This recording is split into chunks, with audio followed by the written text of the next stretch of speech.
이렇게 바뀌었어요. 일반용과 이렇게 센터용, 그리고 의료용 이렇게 세 가지가 확연하게 이제 서로 다르죠. 일반용의 경우는 기존의 일반용에는 요 브레인 맵이 빠졌었거든요. 근데 이제 많은 이 사업단의 여러분들이 이 그래프에 브레인 맵을 좀 넣어줬으면 좋겠다는 의견을 강력히 주장을 해서 집어넣습니다.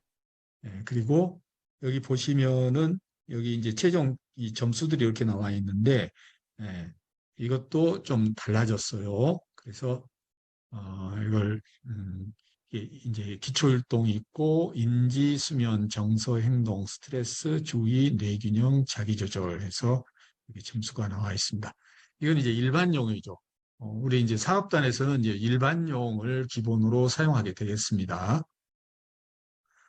그리고 이제 이건 센터용입니다. 센터는 아무래도 이제 상담을 통해서 이 수입을 만들고 또 뇌 훈련을 집중적으로 시키는 곳이다 보니까 보다 더 자세한 분석이 필요한 것이죠. 그래서 좀 더 많은 데이터들이 추가가 됐습니다. 그래서 기존에 우리가 지금 S용 밴드로 사용하는 그 BQ에 있는 것들이 거의 다 여기 다 들어왔고 그것보다 몇 가지가 더 추가가 됐어요. 여기 보시면은 인지라고 하는 그런 항목도 있고 쭉 내려서 보면은 증상의 경중이라는 것도 새로 추가가 된 것이고요.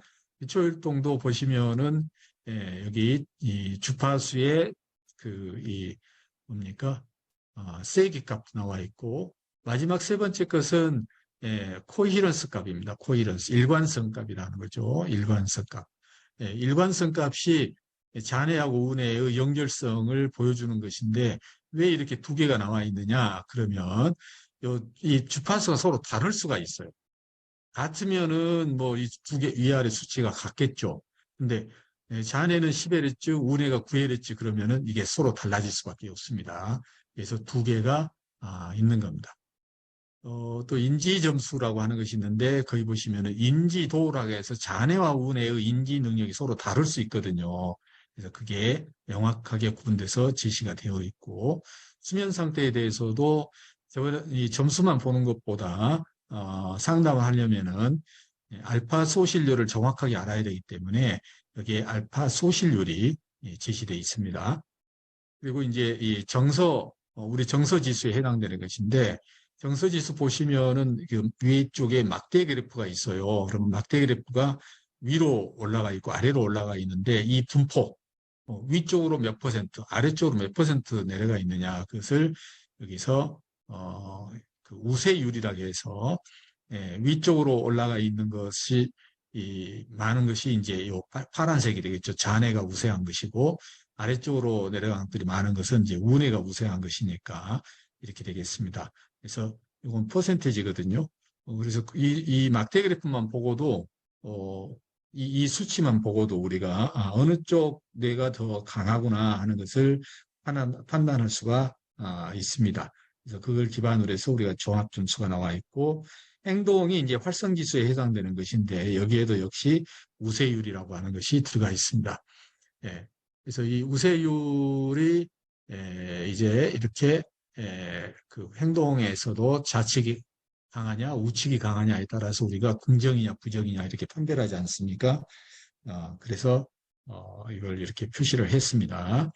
그리고 이제 스트레스 지수를 보시면은 그냥 이렇게 기존에 그것은 점수만 나와 있었거든요. 근데 이것을 신체적 스트레스와 정신적 스트레스로 명확하게 구별을 해서 제시를 하고 있습니다. 그래서 기존의 BQ보다 훨씬 더 깊이 있게 들어가 있다는 것을 알 수가 있겠죠. 그리고 이제 주의지수도 역시 점수만 있었는데 여기에 세 가지 중요한 그 세부 사항이 표시되어 있습니다. 이 3만 도로 하는 것은 기존 BQ에서 보면은 SMR-분지 세타 값입니다. 그게 잔해 운해 해가지고 여기 나와 있고요. 이 움직임이라는 것은 긴장도에 해당되는 값입니다. 그리고 이제 여기 과잉 행동이라는 것이 소위 기존 BQ의 3만 도에 해당되는 것이 되겠습니다. 그래서 SMR인지 세타 비율 그것이 얘기하는 것은 뇌에서 일어나는 산만 정도를 얘기하는 것이기 때문에 예, 그것을 산만도라는 용어로 바꾼 것이고요. 예, 움직임이라고 하는 것은 이제 예, 우리가 이제 긴장도라고 얘기했던 것인데 몸을 움직이면은 예, 이게 이제 높아지게 되죠. 또는 너무 경직돼 있다든가 내 신체가 좀 마비돼 있다. 그럼 이게 또 높아지게 되겠죠. 예. 그래서 이 용어를 참 움직임이라고 해야 되나? 긴장도라고 해야 되나? 참 그 좀 결정하기가 어려웠어요. 그래서 그냥 제가 움직임이라고 했는데, 뭐, 그게 100% 만족스럽지는 않습니다. 어, 어, 긴장도라고 하는 것도 괜찮지 않을까? 이런 생각이 들어요. 어쨌든 과잉행동이라고 하는 것은 이제 우리가 그 산만도락에서 1.0 이상이면은 ADHD 이렇게 기준을 삼았던 것이죠, 이게. 예. 그래서 이게 이제 3만도가 좀 오버되게 되면은 너무 지나치게 높아지게 되면 우리가 ADD로 판단을 했었던 거고 긴장도랑 3만도가 높으면은 또 이제 밑에 있는 과잉 행동이라는 수치가 좀 1.0이 막 넘어간다든가 그러면은 ADHD로 우리가 판별을 했었고 그리고 이게 이제 너무 높으면 우리가 이제 자폐로 판단했던 것들이죠. 예, 그래서 이걸 종합을 해서 종합 점수가 나와 있습니다. 뇌균형은 우리가 이제 뇌균형 지수에 보시면은 대칭성과 동시성이 있어요. 그래서 그 동시성을 따로 뺐습니다. 동시성은 이 좌우 연결로 바뀌었습니다. 그쪽으로 넘어갔고요. 여기서는 이제 원시 뇌파의 대칭성, 그 다음에 밴드 값의 대칭성, 이 두 가지를 고려를 한 겁니다. 예. 그래서 상관성 여기 이제 로우 데이터 여기 이제 절대세기에 보시면 여기 일반용에도 똑같이 나와 있습니다. 기존에는 이 절대세기에 대한 이 값이 없었는데 따로 이제 추가를 한 거죠. 그래서 절대세기의 대칭성 이 값들이 우리가 명확하게 나와 있어서 이게 로우 데이터 값의 대칭을 우리가 여기 있죠. 대칭을 구할 수가 있는 거고 이제 밴드면은 여기 이제 1Hz에서부터서 30Hz까지의 그 차이 값을 우리가 여기에서 구할 수가 있었던 겁니다. 이걸 종합을 해서 이 값이 나왔어요. 좌우 연결성에는 이제 우리가 소위 동시성이라고 얘기했던 것이 여기서는 상관성이 되겠습니다. 상관성. 그리고 일관성이라고 얘기한 것이 코이런스를 얘기합니다. 그래서 코이런스의 이 평균값이 나와 있고 상관성이 나와 있습니다. 상관성은 우리가 뇌파 측정을 이제 쭉 해 나가잖아요. 그러면은 이게 이제 잔해와 우뇌가 신경 연결이 다 되어 있는데 이게 얼마나 잘 활동하고 있는가를 나타내는 것이죠. 시간에 따라서 이게 꾸준히 정상적으로 활동하냐 서로 협력해서 그걸 보여주는 것이 상관성이라고 할 수가 있겠고요. 이제 여기 일관성이라는 것은 주파수별로 어떤 특정 주파수 1Hz에 대해서 잔해 운해의 활동성 연결해서 활동하는 정도 또 뭐 10Hz다 그러면 10Hz에서의 좌우 연결해서 활동하는 정도 이런 것들이 있겠죠. 그것을 평균을 낸 겁니다. 전체 30Hz까지. 예. 그래서 결국 하나는 시간에 따라서 좌우의 어떤 협력 정도 또 하나는 주파수별 좌우의 협력 정도를 이렇게 그림을 그린 것이기 때문에 이건 결국은 신경 연결 활동성을 보여준다라고 볼 수가 있겠죠. 이제 자기조절 지수는 뭐 이제 휴식, 주의력, 집중력 그리고 종합 점수가 이렇게 나와 있습니다. 증상의 경중은 뭐 이제 우울증이다 그러면 이게 우울증이 여기서 뭐 심각하게 적당한 수치가 나왔다 하더라도 이게 증상의 경중에서 중으로 그래프가 나와 있으면은 좀 더 심각하게 생각할 수가 있는 거고 경으로 나와 있으면은 이걸 좀 더 덜 심각하게 볼 수도 있겠죠. 하나의 참고 지표라고 보시면 되겠습니다. 의료용은 훨씬 더 많은 정보가 들어가 있습니다. 그래서 이제는 일반용, 센터용, 의료용이 완전히 서로 확실하게 내용이 다르게끔 되어 있습니다. 네. 그래서 보시면 뭐 이제 요 BR 전부 다 영어로 표시되어 있어요. 의료용들이 대부분 영어를 많이 쓰고 있기 때문에 영어로 다 표시를 했고요. 요거 이제 자기조절, 기초율동이 되겠습니다. BR이. 근데, 우리가 일반용이나 센터용에는 피크가 프라이머리 피크, 즉, 여기서, 잔해운의 피크 하나만 나와 있었는데, 의료용에는 두 개가 나와 있습니다. 세컨더리 피크라고 해서, 그래서 좀 더 자세한 분석을 한 것이고요. SLPD라고 하는 것은 수면 상태에 대한 것으로서 센터형이 나온 것과 동일한 것이고, 호그도 역시 인지와 똑같은 기능이 되겠고요. DMT라고 하는 것은 디멘시아라고 해서 그 치매 정도를 나타내는 수치가 되겠습니다. 그래서 치매 정도를 우리가 확인할 수가 있게 되겠습니다. DPD라고 하는 것은 이제 우울증에 대한 것이거든요. 그래서 우울증에 대한 것이 이제 잔해 운의 우세 정도 제일 윗칸에 나와 있고, 그 밑에 보시면은 이제 이모션하고 비헤이비어라고 하는 것이 있는데, 이건 감정적인 표현점, 감정적인 감정 점수, 그다음에 행동 점수가 따로따로 표시가 되어 있습니다. 즉, 내가 심적으로는 굉장히 우울해요. 근데 그것을 내가 행동으로 표현을 어느 정도 하느냐, 이게 서로 다릅니다.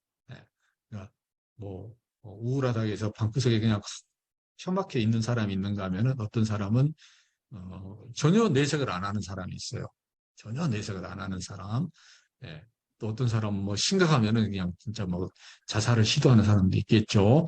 즉, 내가 감정적으로 느끼는 것과 행동적으로 표현하는 것, 이게 서로 다르다는 거죠.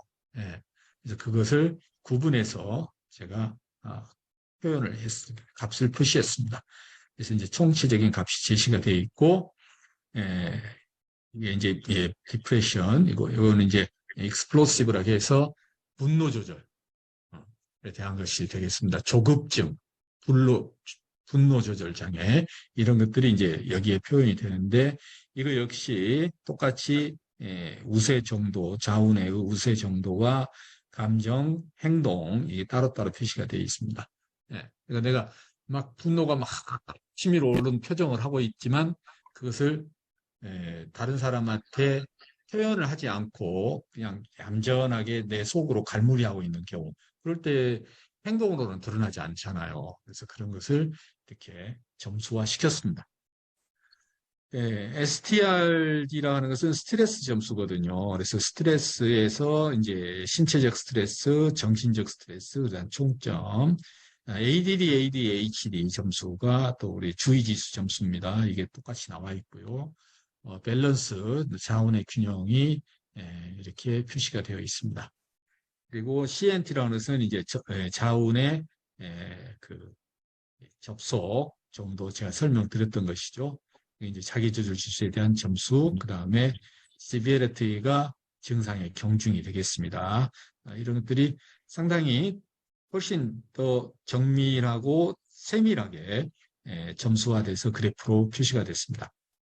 밑에 보시면은 이제 이렇게 CIRS, DIGS 뭐 이런 것들이 있는데, 이것은 우리 그 몸의 그 건강 상태를 표시해 주는 겁니다. 빨갛게 나오면은 그 부위에 이상이 있다는 것이 되겠습니다. 그래서 CIRS가 이 순환계, DIGS가 소화계, RSPS가 호흡계, 그다음 MSS가 근골격계가 되겠습니다. 그 뒤에 이제 감각계가 나와 있는데요. 센스라고 해서 여기에 앞에 있는 것이 이 시각, 뒤에 있는 것이 청각이 되겠습니다. 그렇게 해서 이것이 표시가 되겠습니다. 그래서 이게 워낙 이제 이 많은 정보를 한 페이지에 표시를 하다 보니까 이것은 한 장에 모든 걸 다 표시할 수 없어서 두 장으로 분리가 된 것이고요. 그다음에 첫 페이지에 이제 2D 스펙트럼이 나오고, 다음 페이지에 코헤런스 값과 밴드별 레이시오 비율이 나오고, 브레인맵이 이렇게 큼지막하게 보여지고 있습니다. 이게 이제 우리가 여기서 이제 또 하나 바뀐 것이 있습니다. 여기 보면은 이제 내기능 검사 결과 리포트라고 되어 있고, 옆에 간단보기라는 것이 없어졌어요. 즉, 지금 이 정도면은 이건 간단보기라고 할 수가 없죠. 기존의 BQ보다 더 많은 정보가 여기에 이제 들어가 있기 때문에 이것은 그야말로 정식 리포트가 되겠습니다. 이렇게 한 페이지에 최대한 많은 정보를 담고 우리가 그러면은 간단보기는 이제 없어진 거예요. 그러면 이제 상세보기라는 말도 그럼 없어지는 거냐? 맞습니다. 상세보기라는 단어도 이제는 쓰지 않습니다. 그래서 이 한 장으로 거의 모든 상담이 가능하게끔 해놓은 것이고요. 단지 이제 그 상세보기라 해서 각 지수별로 많은 정보들이 이제 들어가게 되는데 그거 이제 사실 전문가가 아니면 그게 사실 필요가 없어요. 그래서 그것을 정밀 분석이라는 걸로 이름을 바꿨습니다. 정밀 분석. 그래서 정밀 분석에는 이제 상당히 전문적인 그런 그래프라든가 정보들이 표시되게 되겠습니다.